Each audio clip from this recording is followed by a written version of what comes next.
Assalamualaikum warahmatullahi wabarakatuh. Bismillahirrahmanirrahim. Rabbi shrah li sadri wa yassir li amri wahlul 'uqdatam min lisani. Allahumma shalli wa sallim ala habibika Mustafa Muhammadin wa ala alihi washabihi asma'in. Amma ba'du. Bapak Rektor Profesor Fathul Wahid yang saya hormati, teman-teman mahasiswa baru yang sangat kami cintai. Karena di sini memang kita semua ingin menjadi manusia ulil albab, agar orisinil saya bacakan ayat yaitu yang ada di 190 Ali Imran. Definisi ulil albab di sini disebut alladzina yazkurunallaha qiyaman wa qu'udan wa 'ala junubihim wa yatafakkaruna fi khalqis samawati wal ard.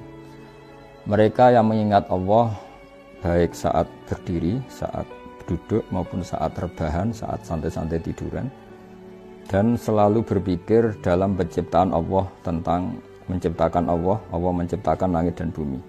Kemudian dalam berpikir itu menyimpulkan Rabbana ma khalaqta hadza batila, bahwa yang kau ciptakan semua ini tidak ada yang sia-sia, tidak ada yang tanpa guna, tidak ada yang tanpa manfaat. Kemudian diantaranya ingat lagi dengan menyebut subhanaka faqina adzabannar, maha suci engkau, jagalah kami ya Allah dari siksa api neraka. Di sini ulil albab diberi definisi yang sangat religius, karena ini apalagi kita ini di UI, Universitas Islam Indonesia, bahwa di antara kaum yang berakal adalah kaum yang sadar bahwa alam raya ini ada yang punya, yaitu Allah Subhanahu wa taala. Lalu dalam tradisi keilmuan, menstatuskan Allah atau mensifati Allah itu dengan cara-cara yang benar. Di antaranya adalah mengikuti cara Allah mensifati dirinya sendiri.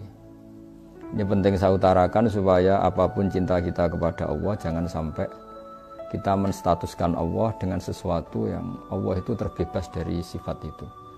Sehingga dalam banyak ayat diterangkan subhanahu wa ta'ala begini-begini, terus amma yaqulu zalimuna uluwan kabiru. Jadi Allah enggak mau disifati secara salah oleh orang-orang yang zalim, oleh orang-orang yang kafir. Saya beri contoh misalnya begini, betapa mudahnya Rasulullah mendorong kita mencintai Allah. Misalnya, kamu tidak usah takut rezekinya Allah itu habis. Bukankah kamu berpikir, kata Nabi, Aro'aitum, coba kamu angen-angen, kamu pikir berapa Allah ngasih rizki mulai Allah menciptakan langit dan bumi sampai sekarang. Artinya stok makanan yang diciptakan Allah itu luar biasa.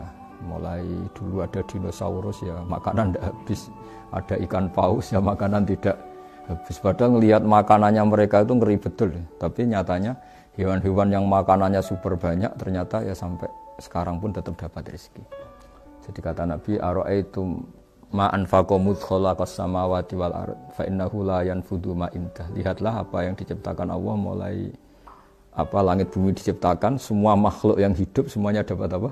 Rezeki, dan semuanya tidak bisa menghabiskan rezeki yang disiapkan Allah Subhanahu wa taala. Begitu juga di masalah ilmu.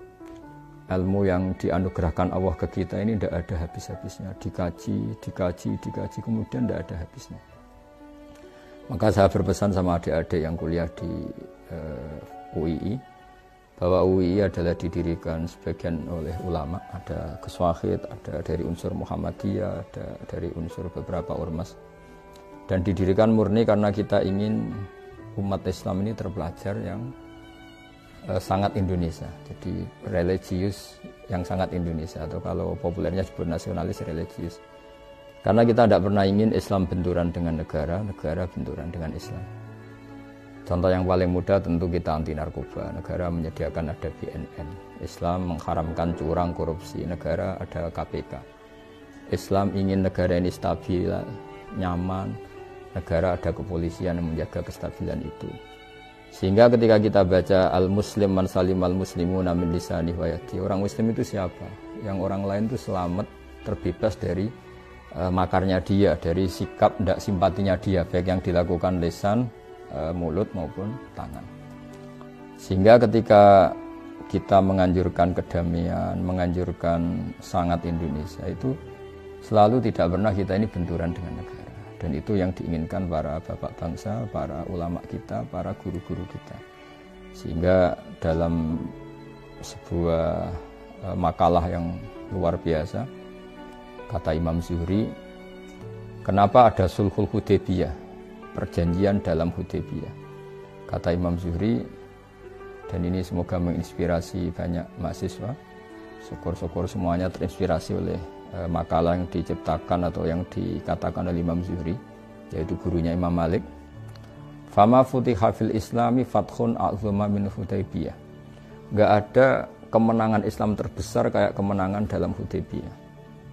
Dulu ketika orang kafir ketemu orang Islam, bawaannya itu perang. Kalau ketemu bawaannya perang taruh. Sehingga dalam perjanjian itu Nabi hanya meminta supaya orang itu enggak usah perang dan mendiskusikan kebenaran secara fair. Kata Imam Zuhri, fatafawadu fil hadis wal munaza'ah. Mereka berdebat tanpa tekanan. Falam yatakallam ahadun ya'kilu syai'an minal Islam illa dakhula fihi. Jadi barokahnya damai, barokahnya semuanya damai tanpa tekanan, orang diskusi Islam. Setelah diskusi, siapapun yang berpikir objektif akhirnya tertarik kepada Islam.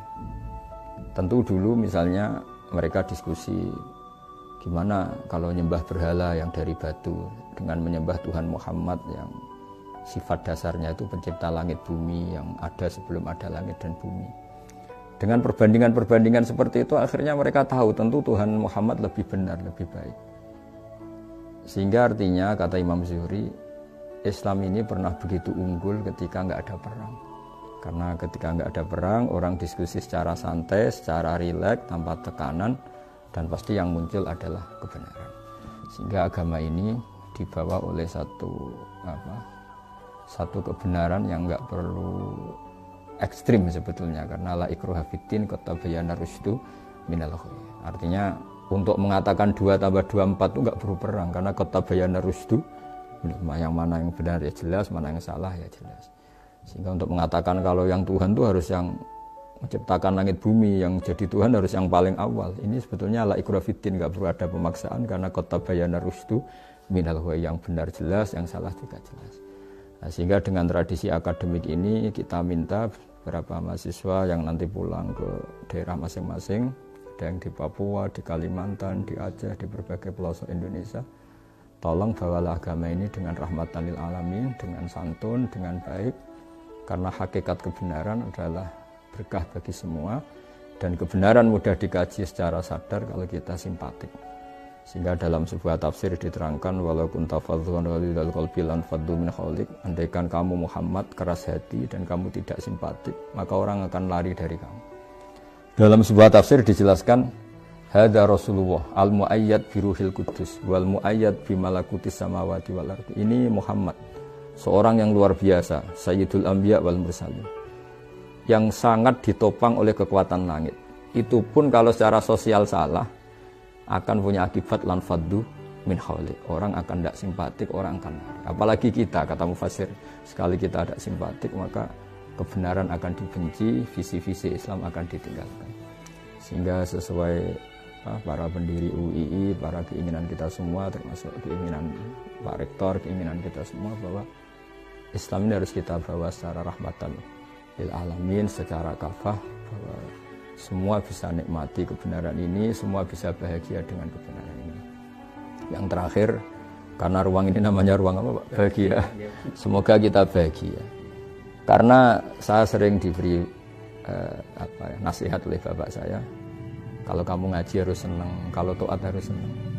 Bagaimanapun orang nyari maksiat itu karena ingin cari kesenangan. Sehingga kalau orang baik sudah senang dengan kebaikan, insya Allah kebutuhan akan maksiat untuk cari kesenangan itu berkurang. Syukur-syukur hilang sama sekali.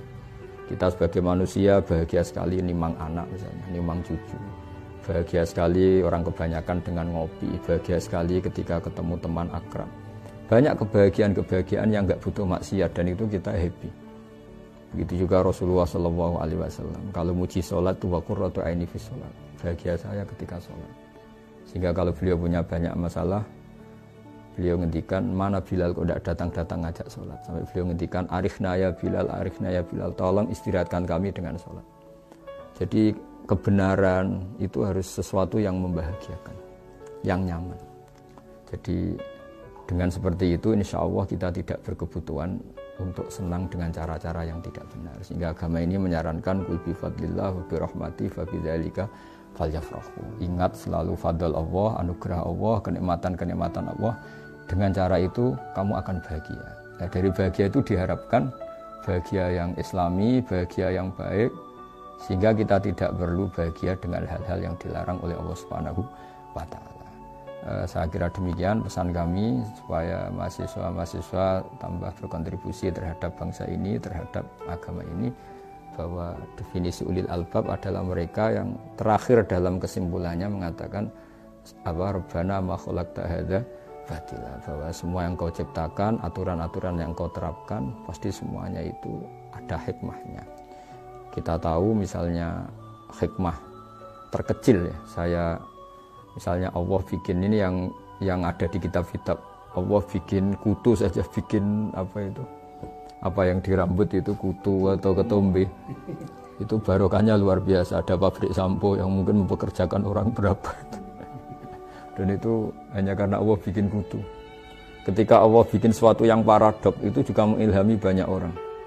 Wa inna lakum fil an'ami la ibrah nusqikum mimma fi butunihi min baini farsi wa damil labanan khalisan sa'ighal lisyaribin. Allah bisa mengelola dari hewan sapi misalnya, itu ada unsur darah, juga ada unsur kotoran, tapi Allah bisa mengelola dari hewan itu keluar susu sing sa'ighal lisyaribin. Kita hidup juga gitu. Mungkin kita di negara yang enggak ideal, atau di komunitas yang enggak ideal, atau hidup di keluarga yang enggak ideal. Kita hidup kadang antara darah dan kotoran, tapi Allah tetap mampu bikin sesuatu yang luar biasa, yaitu ada labanan khalisan sa'ighal lisyaribin. Maka kata para ulama, jangan putus asa ketika Anda hidup di keluarga yang kurang menopang, atau negara yang tidak seperti yang Anda inginkan, atau di komunitas yang Anda tidak cocok. Karena Allah tetap saja berkemampuan mengeluarkan labanan khalisan sa'ighal lisyaribin. Semoga teman-teman mahasiswa, adik-adik yang mungkin punya keluarga yang orang tuanya broken atau cerai, atau di kampung yang mungkin kurang islami, semua ini tetap kita berharap sama Allah, jangan putus asa. Karena agama ini limangka yarjuha wal yaumal akhir. Agama ini diperuntukkan bagi yang selalu berpengharapan. Dan Allah sangat mengkritik yang putus asa. Jadi apapun kondisi bangsa ini, misalnya kena pandemi, kena macam-macam, Allah selalu mengapresiasi mereka yang selalu berharap lebih baik, berharap lebih baik. Karena dibalik sosial yang enggak benar pun, kayak tadi mimbeni farsin wadamin, antara kotoran dan darah, ternyata Allah tetap saja mengeluarkan labanan khalisan sa'ighal lisyaribin. Dengan penuh tekad ini dan penuh niat yang baik pada bangsa ini, semoga kita dapat petunjuk dari Allah Subhanahu wa Ta'ala dan dapat ma'unahnya. Saya kira demikian. Wassalamualaikum warahmatullahi wabarakatuh. Terima kasih Gus Bah. Ada mahasiswa baru Universitas Islam Indonesia, banyak pesan yang sudah disampaikan oleh Gus Bah. Beberapa di antaranya adalah bagaimana kita tidak mempertentangkan antara keislaman dan kebangsaan. Kemudian juga kita dilarang untuk berputus asa dan selalu menjaga optimisme apapun yang terjadi, sehingga insya Allah kita akan merasakan bahagia dalam menghayati, dalam menjalankan perintah Allah, dan menjauhkan kita dari bahagia karena ingin menikmati maksiat kepada Allah Subhanahu wa Ta'ala. Terima kasih Gus Bah. Kita tutup. Assalamualaikum warahmatullahi wabarakatuh.